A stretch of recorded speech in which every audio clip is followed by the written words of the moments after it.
also, how is Sean's mental state? Is he, because he's either going to be super inspired to take out Dricus because of the little beef that they had, or that emotion is going to backfire, because we've seen both things happen. Sometimes it helps guys, sometimes it hurts guys.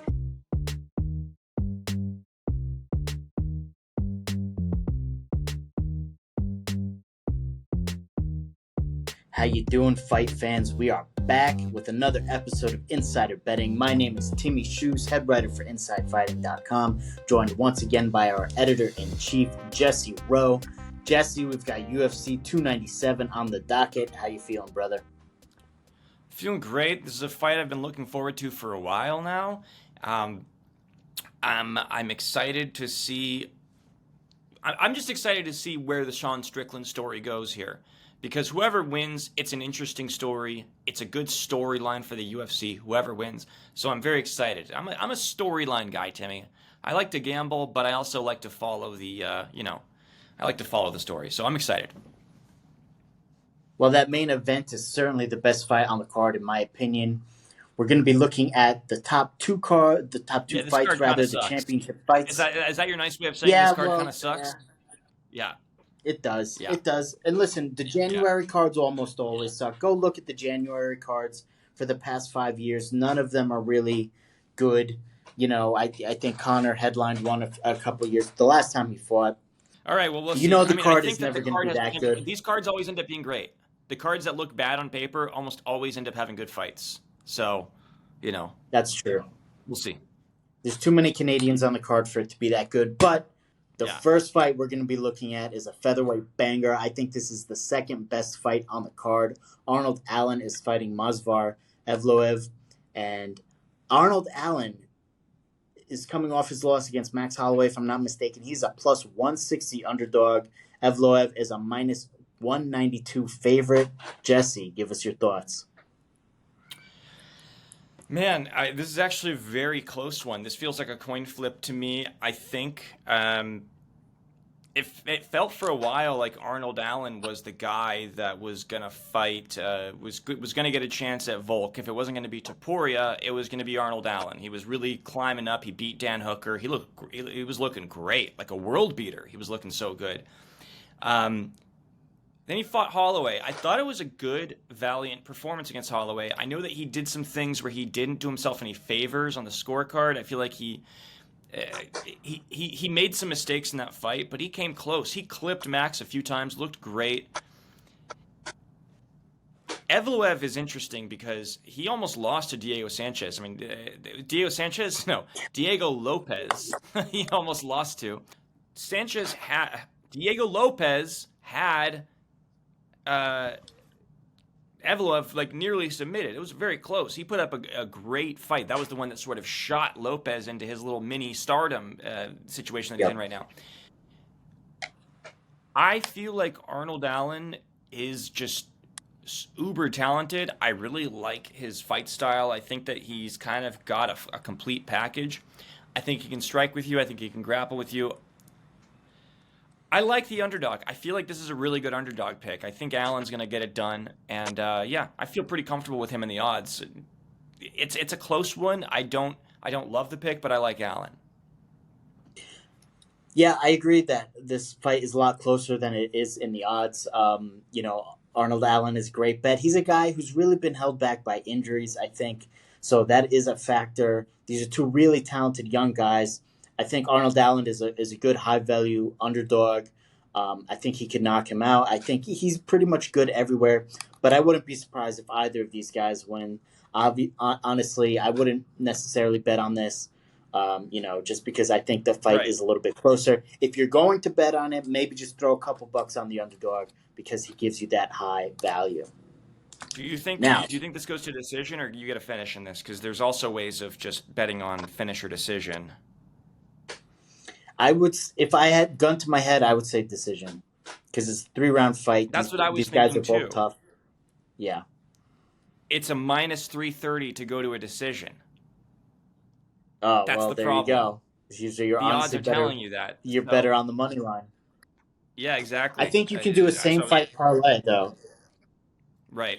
You might be Right. able to do a same fight parlay. You pick one of the guys and then you pick decision. I'm not gonna bet on it either, but gun to my head, I think Arnold Allen gets it done. Very nice. I don't think that's a bad pick, but also don't be surprised if Evloev wins. Moving right along, we've got Raquel Pennington versus Mayra Bueno Silva. This is the fight. The reason why everyone's going to buy this pay per view and not stream it illegally. Um, this is for the belt, is it not? The bantamweight belt. It is. And Sean Strickland basically was making jokes about this fight. Raquel Pennington was not happy about Sean Strickland's comments about women's MMA and how Sean implied that I'm going to Toronto to save this card, to save this bullshit card UFC is putting on. That he's basically just doing the UFC a favor, is what he basically said. Yep. To come here because I think that this fight was the first one that was booked before Strickland and Du Plessis was booked. Have you gone on the? Did you say the odds? I'm sorry. I did not say the odds, but I'm pretty much in line with them. Actually, I'm not that in line with them. I just agree with who's the favorite. Bueno Silva is a minus 166 favorite right now on DraftKings, and Raquel Pennington is a plus 140 underdog. Jesse, give us your thoughts. Look, if I'm being honest here, I kind of feel like those are good odds to bet on Mayra Bueno Silva. Like, I feel like she's sort of in line to win, and also isn't she like being accused of juicing and taking steroids? So like, if Is that's she? the case, and yeah, I think that there was some like accusations of that. Allegedly, I am very sorry if that's not true. I will completely take that back if that's not true. But I thought I saw something about that. Anyways, I feel like pretty good odds for Bueno Silva. It's no knock on Pennington, but I feel like Bueno Silva is the rising star here. And I feel like the odds are actually pretty favorable to bet pretty comfortably on the money line for Silva. And I'm fairly certain this fight. I do think Pennington's a crafty vet who can find a way to win for sure. But I think Silva's gonna submit her, and I think that she's gonna probably like win in like the first 2 or 3 rounds by submission. Is my guess. Like if Listen, I had to guess Jesse, how it ends, that's my guess. you read my mind because I think Bueno Silva is going to find that submission. She's plus 165, by the way, to win by submission. So that is a very good bet. And minus 166 to win on the money line. So if you're going to bet with her, Basically I'd means say that basically means the same thing. It's like you might as well not even bet by submission. You might as well just bet on the money line because it doesn't make any sense. You know what I'm saying? Like it means the same exact thing. no. No, it doesn't. One's plus 165 and one's minus 166. Oh, I thought you said minus 160 for submission. No, no. It's plus 165 for her to Oh, win by I could submission. have sworn I heard you say minus. Okay, my bad. My bad. Yeah, no. Anyway, listen, no knock on Raquel Pennington. I've seen her fights for a long time, and I just don't think she gets it done. She's not very exciting. I hate to say it. I just I don't want to. I'm not in the Sean Strickland camp about women's MMA. I think there's some really good fights. Some of the best fights: Zhang Weili versus Joanna won. Rose versus Zhang, their whole rivalry. Some great fights. Grasso versus Raquel Shevchenko was Pennington does awesome. not have one of those. Yep, exactly. Shevchenko, and all of Shevchenko's fights. I loved watching Nunes beat the shit out of Cyborg. Raquel Pennington doesn't have any of those good fights. I'm like naming off Right. all the great best moments. Right. Raquel Pennington doesn't have any of those. I think they're throwing this to her. It might not even necessarily be deserved. I'm leaving. am a, I think the odds should be more tilted in Bueno Silva's favor. And I always say That's what you I'm have to be saying. careful with WMMA odds because, there's always a huge upset that you never expect, right? Like Ronda Yeah. Rousey losing to Holly Holm, Amanda Nunes losing to Juliana Pena. So it happens. But I really see Bueno Silva winning this. She's not a crazy favorite like Ronda and Nunes were. So No, I'm Bueno I'm Silva I'm all the actually way. thinking about saying with those odds, Timmy, bet the house on the submission. Bet the If it's house. plus 160, bet the fucking house, bro. That's my There pick. we go. This We is my got our bet the lock of the house week. moment. Yeah, Bueno Silva by I love submission. that Now pick. Raquel I love Pennington's going that to pick. knock her out. That's insane odds on both of them. Sorry, I didn't hear you. What? I said now it's guaranteed Raquel Pennington is going to knock her out. Oh no. All right. Now there's some very interesting odds in this main event. Sean Strickland versus Dricus Du Plessis. Sean Strickland is the favorite at minus 118, but Dricus Du Plessis is a minus 102. So Vegas is like both these guys might win. Jesse, give us your thoughts. You know, I'm gonna do a curveball on you here because this is I mean, I think that Arnold Allen and Evloev was a very tough call. This is an even tougher one. And I genuinely don't know. All I know about this fight is that this is like the battle of awkward styles. Both of these guys have the two most awkward styles in the middleweight division by far. Dricus fights very offbeat. He throws punches in between the beats, in between the steps. Sean does his awkward Philly shell, his 1-2 punches. It's a very, very strange matchup. I don't know how it's going to go. I think both guys have a path to win. I think the grappling favors Dricus, the striking favors Sean, but I think Dricus has the power advantage.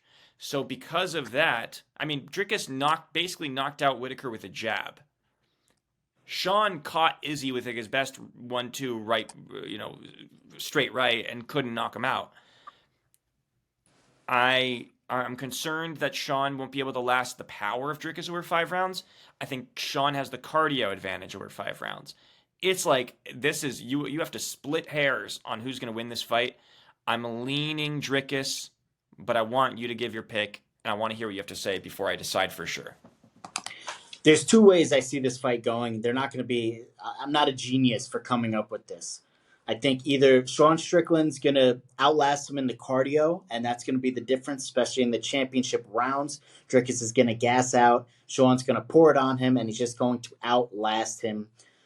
Or Dricus is going to hurt him with a powerful shot, because like you said, he does have the power advantage, and be able to maybe take him down and grind him out. I think Dricus, I can't doubt this man anymore after what he did to Whitaker. He's really talented. His style looks weird. I'm leaning towards Dricus as well. If I had to pick, I would pick Dricus. Both of these guys have ways to win. There's so many X factors. X factor number one: how is Sean Strickland's wrestling at middleweight? Because we've barely seen it, right? He got taken down by the German guy, not Magomed Ankalaev, Magomed. Oh yeah, yeah. Right?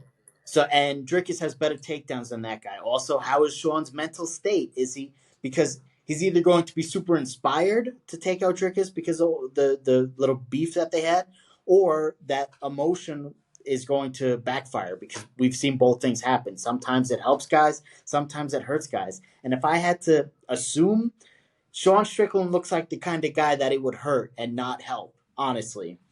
He was on point with 100%. Izzy because the stakes were low. No one expected him to win. He was the one throwing heat at Izzy. It wasn't coming back at him. So, I think the X factors point towards Dricus, and I think you can't doubt the man.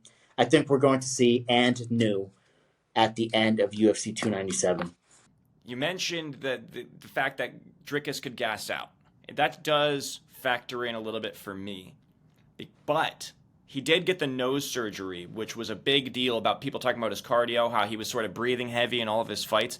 I do think that nose surgery has changed who Dricus is as a fighter. I do think that he is going to be able to hang with Strickland. He's going to have to pace himself a little bit. And I do think that Dricus got into Sean's head. You mentioned is Sean the type of guy to let this affect him? I do think Dricus got into Sean's head. I do think that Sean is a little bit rattled. I think Dricus is going to win as well. And I think that we're going to see Izzy versus Dricus. That's my pick. And I do think it's going to be a stoppage, to be honest. I think it'll be like round 3 or round 4. I think it'll take a while, but we'll get there.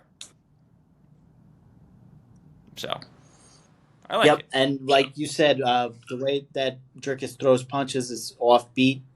Sean is very good at seeing things, but because Dricus is so awkward, he might not expect the punch to come when it comes. So we'll see how that works out, and Right. we'll see how Dricus approaches that Philly shell.